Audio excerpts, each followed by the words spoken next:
Hey again, welcome back for our latest in the Read Aloud series. It is Thursday, and as we continue to pay tribute and celebrate Native American Heritage Month, I figured today we would do a few chapters from a book on the Lenape Indians. So here we go. We'll do the first few, and we'll see where we are. The Delaware people got their name from the Delaware River, which flows through the homelands their ancestors settled in long before Europeans arrived in North America. The name Delaware was given to them by British colonists. The Delaware people are also known by their traditional name, Lenape, or Lenai Lenape. In their native language, those names mean people or original people. The Lenape people have faced many struggles throughout their history. Their population was cut down by disease and war. They were later forced off their homelands and made to move west.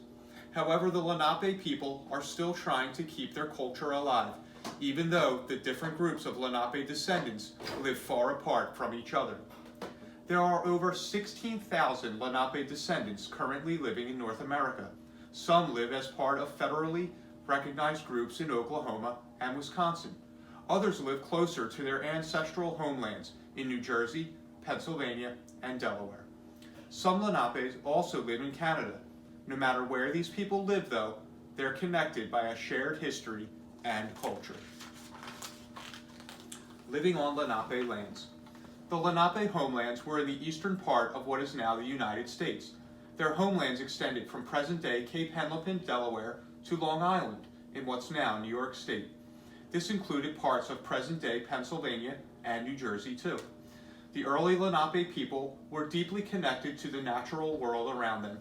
They traveled on the many waterways surrounding them in wooden canoes they made by hand. They also fished in these waters and hunted animals in the forests around them. Farming played a large part in Lenape life. While the men hunted, the women farmed the land. They grew crops such as corn, beans, and squash. Lenape women also gathered wild plants to eat, including berries. The Lenape people came together to form large farming communities in the summer. The Lenape people often lived in round houses called wigwams. However, they sometimes built larger longhouses to hold more than one family. These homes were made using materials found in nature, such as animal skins and tree bark. The original people. The water and trees surrounding the Lenape people also played a role in their spiritual beliefs. The Lenape told creation stories that described how Earth was formed and how people came to live on it. One of the earliest accounts of a Lenape elder sharing his people's creation story told of him describing Earth as a tortoise. The tortoise raised its back out of the water, which is how Earth became dry. Then a man was created from a tree in the middle of the earth. That man was alone until the tree bent over, so its top touched the ground, and a woman grew from that spot. The Lenape believed all people came from that first man and woman. The Lenai Lenape, or original people, got their name because of their status in the group of Algonquin-speaking Native Americans. Other peoples in this group believed the Lenape homelands were the birthplace of all Algonquin people.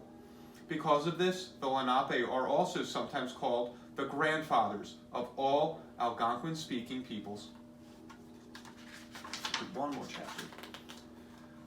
Different groups. The Lenape people were divided into three smaller groups.